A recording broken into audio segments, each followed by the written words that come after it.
This meeting is being live streamed. We're live, brother. Yeah, baby. Brother, What's happening, brother man? Crypto Cody. Yes, Hey. Bitcoin, Brian. We are rocking it right now, and the market is going up. I'm excited. You're excited. Everybody's excited. Everybody's excited. This is a great Monday.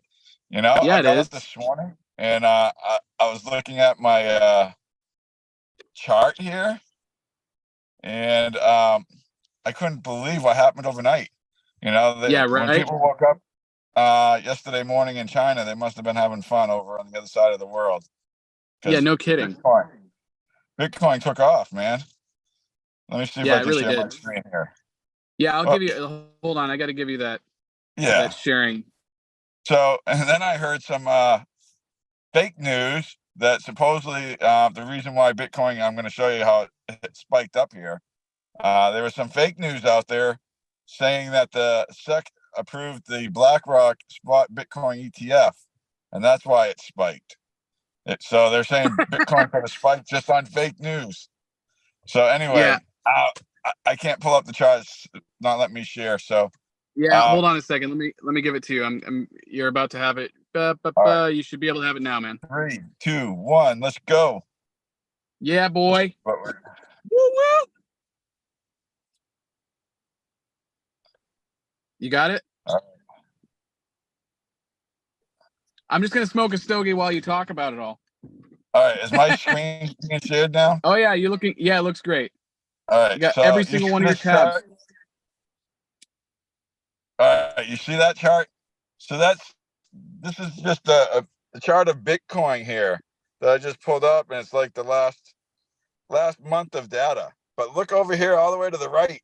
Look at that big green candle, brother.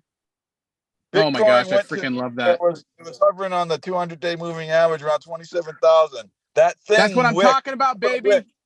Is at 30,000. That thing wicked up there. I mean, granted, right now it's hanging around 28,000, but just the same, I was like, holy cow. So we're not financial advisors. We're not financial advisors at all, but we told you guys that October's a good time for crypto. It's always been. History repeats itself every single time. This is not advice. Yeah, financial advice. Our opinions. But check out that. I mean, I like that chart. I mean, it's making, higher lows, higher highs. It's starting to move up here, man. Yeah, it is. I'm liking it. So I'm sure it's going to, a big wick like that, and it spiked up to 30,000. We're going to have a correction. Maybe some big whale just bought a big position in Bitcoin. Yeah, it could be. But it's just history repeating itself. It never, ever fails. I mean, there very rarely do you ever see, October ever being a bad time of the year. It's always the way it's been. I know. And everything's lining up now. You got the 20-day average on top, 50 in the middle, 200 in the bottom. Looks like it's testing those averages now. So, don't want to jump the gun or anything, but it definitely looks like that 26,500, 27,000 is holding as support, which is big time. So if we can bounce off that support, we just got to bust through that 30,000. 28.5 and then 30,000. And we do that, man, we're going to have 40,000 plus Bitcoin price by the time the halving happens. So, and then I looked up another thing the other day, because we were talking the other day when we were talking about, it was, what was it? A Grayscale with 633,000 Bitcoin. You know who else is in the top 10 for amount of Bitcoin holdings? United States government. I think they're number 5 baby. With 200,000 Bitcoin that the U.S. government has. They're above China. China has 94,000 Bitcoin. Yeah. Well, it's a threat. See, that's the thing. Like, all these governments are downplaying cryptocurrency. They're downplaying it like it's, it's not right and stuff, and we all know that that's because it's disrupting. We all know that the whole concept is cryptocurrency is disrupting the different nations' currencies, so the general message that the governments are giving the people are, crypto's bad. You know, we're going to regulate it. Like China's banned it multiple times. But the irony of the situation and the great lie of the situation is all these governments are accumulating it because they know that if China has more cryptocurrency than the United States does, that's going to F the United States and vice versa. So it's one big digital currency war that's going on right now that the general public doesn't know about because that's not the picture the governments want to paint for the general public. So that's what's happening. Of course not, because everybody in there, everybody would be trying to get their little piece of the Bitcoin. Oh, you know, yeah, 100%. Everybody would want a little piece. It's the same damn thing. People to know that. It's the same damn thing as Warren Buffett. You know, Warren Buffett's hedge fund is primarily invested in the banks, the centralized banks. So of course he's going to be talking about all the negative things. So listen, that man's a smart man. Okay, he's not stupid, but he plays the message of Bitcoin and cryptocurrencies like it's some stupid thing. It's like, well, it's not really exactly like, you know, like the farms, and it's not really exactly. Yeah, well, you invest in damn effing credit cards, Warren Buffett. You invest in the concept of people going into debt with credit cards when crypto is like a true democracy, and it's not about getting into debt. It's about an actual democracy that is a much greater technology than what we've actually created before. He knows it's good. He knows it's great. So you take the top government's 10 doing the same thing. The top 10 Bitcoin holders, right? So we know Grayscale's in there, Microsoft Strategies is in there, U.S. government's in there, China's in there. I wish I had the list, but the top 10 comprise, I think it was like 17% of all Bitcoin. So there's 10 entities that own almost 20% of all Bitcoin out there. Right. And the message is going to flip. Literally, the next 3 to 5 years, you're going to see this message flip slowly. You know, and it's going to flip, and it's going to all of a sudden it's going to be, oh, we love crypto, you know, and you guys are welcome to be involved in it and stuff, and it's great, and you know, and no, it's not going to it's not going to be the currency of the No, it'll be great. You can buy. We'll sell you Bitcoin. You know, 3 to 5 years from now. Yeah, right. $287,000 a coin right now. So yeah, we'll sell you some, dude. And think about it this way too. It's like, what is the government like? The government likes taxes. Okay, once they've got it cracked, like we pay our taxes in crypto, folks. I just so you guys know, Brian and I, we both pay our crypto taxes. All right. So, and when the government finally cracks down on how to not only regulate that, but control that to the point where, you know, digital AI IRS technologies are going to become more prominent, where they're going to start cracking down on people's taxes, especially when it comes to short-term and long-term capital gains, hence cryptocurrency.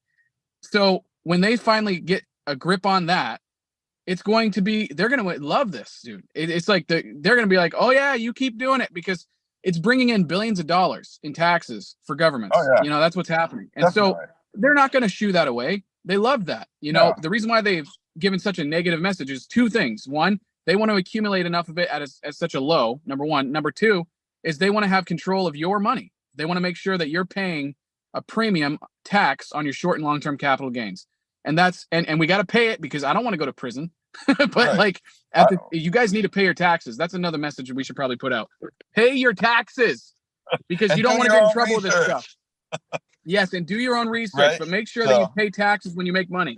I've had way too many people come up to me and say that they don't pay their taxes, and I'm like, dude, this is not the, you know, early 1800s, you know, where you're trying to shove gold into your safe. And just pay your taxes. It's part of life. Move on. Part of life. Move on. Yep.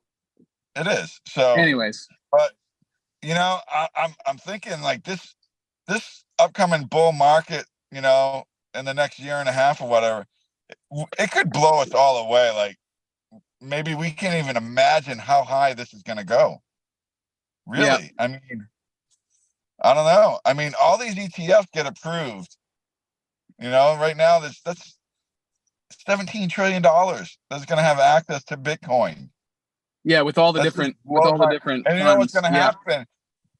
Then we're going to get Ethereum ETFs, and you're going to get a handful. They're probably going to be 10 or 15 different cryptocurrencies that have spot ETFs after this. Yeah, you watch. It's gonna be huge. Who knows? You know, could the market hit 10 to 15 trillion dollars at the peak of the next bull run? I think it's very possible. I do, and that's just That's crazy how crazy to even think about that. But look at these ETFs. They're going to get approved. We all know they're going to get approved. I think now they're saying it's like 90% chance. It's happening. Well, yeah, it's like we've said before. These ETFs bring security to the people, the shareholders. If you bring security to the shareholders and insurance to the shareholders, that's like way less of a headache than, you know, having to jump through all these hoops to figure out what happened to your money. If there ever was something that happened to it, people are going to buy into that. They want that. That's the vast majority of people's money is not in their home, it's in their banks. So if the more ETFs come out, yeah, you're going to see a multi-trillion-dollar market in cryptocurrency. But this is the question I have. Is the Bitcoin dominance going to be even more now? Because when you got a Bitcoin ETF, that's not an altcoin ETF. It's not like you're doing ETFs for all these different altcoins. It's specifically for BTC. So is that going to actually increase the dominance of BTC when you have all these ETFs happening? That's the question that I'm curious about. Is that going to change? I think at the beginning, maybe. I think at the beginning we could see maybe Bitcoin dominance go up to 55, 60%. But the rising sea raises all ships, right? It's true. Yeah. And what happens is the altcoins are gonna they usually tend to pop a lot more than Bitcoin, and that's where Bitcoin's gonna lose its dominance by the large growth of the altcoin market. You know, it's not to say Bitcoin's still gonna be going up. I mean, we're not even in 2024 yet, and all the stuff that's coming out, right? And it's all pretext for the bull run. You know, 6 months away. Yeah. No, it's all good news. This is just all the build up to the halving. Who knows what Bitcoin could be by the time the halving comes in? If these spot ETFs get approved before the end of the year, that's going to be a big push for the end of the year. And it's probably just going to continue to rise up into the halving. And then who knows, after the halving, you know, we're going to have a little lull, but who knows? The moon. We're going to the moon, baby. I don't know. Well, what's interesting though, the fear and greed, I absolutely believe that. I mean, at the moment, like one thing to kind of take into consideration is like, even though all this crazy news is coming out, what's interesting is the fear and greed index is actually still showing. It's actually still showing. Check this out. You see me? Or do you see my screen? I do. Oh, it went down. It's 47. People are a little more fearful. Yeah, people are still a little bit more fearful, but we have great news that's coming out. So this is going to be interesting how this will start to turn around, I think. Yeah.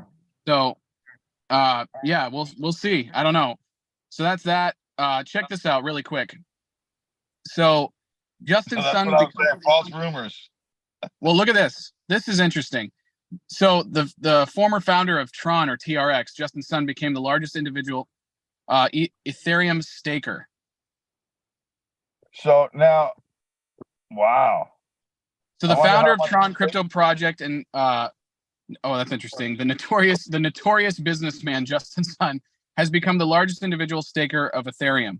According to a journalist, the address tagged Justin Sun's probably the largest individual ETH staker. The wallet mentions currently has, holy crap, dude, 282,796 ETH. That's around $447 million. That is crazy. Wow. So anyways, I thought that was an interesting piece of news that, you know, it's not just Bitcoin. It's going to be Ethereum too, you know, and you got people that, you know, that's going to be,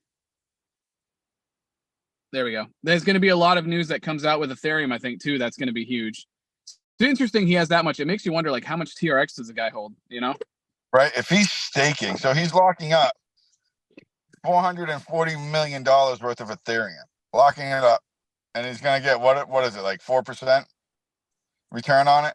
So if he's doing that, that's just securing, you know, low risk investment. Yeah, no kidding, right? 440 million of freaking Ethereum. Right. So I wonder how much he's worth. Justin, he's worth probably a couple billion, or at least 1.5, or he's got to be maybe 4. I don't know. It all depends, because the TRX, I mean, he's no longer he disconnected himself from TRX because he wanted to show that this thing could operate on its own. Yeah, decentralized. And that's the thing. So Justin Sun and Vitalik, those two guys, the founder of Ethereum and the founder of TRX or Tron, both serious competitors for their platforms, you know, with all the decentralized applications and whatnot, they both are prominent in the growth of the altcoin movement and the dApps and development on the crypto platform of blockchain. You know, so there's a lot of development going on between those two companies. And, you know, I think both those guys, you know, I think those guys are actually, they're gearing up for a bull run is the way I see it. Because if you look at all the news that's coming out, they're gearing up for it. You know, this is no joke. Like, people that are staking that much money right now is, yeah. So I think we're going to start seeing that fear and greed index actually go up into the green here in the next few months, is my guess. And I think once the Bitcoin halving hits, I mean, it's all on bull run at that point. You know, I mean, it sucks because a lot of people don't realize that we're actually in a gradual build up to a bull run right now, not a gradual decline. We're in a gradual build up. We are out. I think we've seen the bottom. The bottom we've seen. It would take a catastrophe to change that, you know. And all these massive cryptocurrency channels, if you guys watch them on YouTube, there's so many of them out there. All of them are saying the same thing. So everybody's gearing up for a bull run. They're seeing it happen. Now, I do think that we're going to have a dip, though, with the January. I do think we're actually going to see kind of some, maybe we won't, but I mean, it's volatile in nature anyway. So we're always going to have some dips, but it rebounds and it just goes higher than the last high.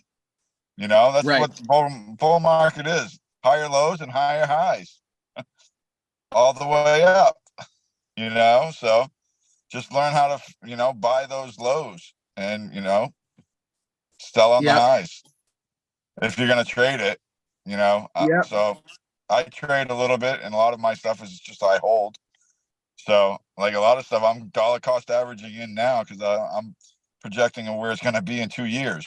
Yeah, the dollar cost averaging. I mean, for those of you who don't understand basically what that means, it's just like if you guys lost any money at all in a certain crypto that you've invested in, and well, now's your chance to actually invest where you're at right now and turn that thing around and make a double. You know, I mean, there's so many ways to like look at it from a positive perspective, you know. So it's like, this is what people are doing, is people are buying, the smart people are buying, you know, during the bear market and now, you know. Yeah, they're buying like $100 a week or whatever, $50 a week or a month, whatever. $1,000 a week, $1 million a week, depending on where you're at. People are like, the smart dudes are buying it, you know, the smart girls are buying it, guys are buying it. And then the ones who are skeptical will buy when all the hype is exciting. Dude, I feel like I'm beating a dead horse talking about it all the time in these videos, but it's just amazing how history continuously repeats itself. So let's just finish it with this. Buy some Bitcoin. You won't go wrong. This is not financial advice, though. Not financial advice, opinion. But buy the red, sell the green. Bitcoin right now and you hold on to it for 10 years, you're definitely going to 10x your money. Yeah. I don't know. Yes. And here's the deal. On that note. Yeah. Buying the red, selling the green. How can you go wrong there, you know? Right. Well, I guess you could go wrong. That backwards, though. It could be. Right, you could. They're like, I bought when it was 150% in the green, and I sold when it was 150% in the red, and I don't know what I'm doing wrong. All right, Cody, I gotta get going, man. All right, man. We'll chat soon. Definitely. Hey guys, like, subscribe, comment, hit the bell. We want to continue to put out more videos for you guys. Definitely. Have an awesome day.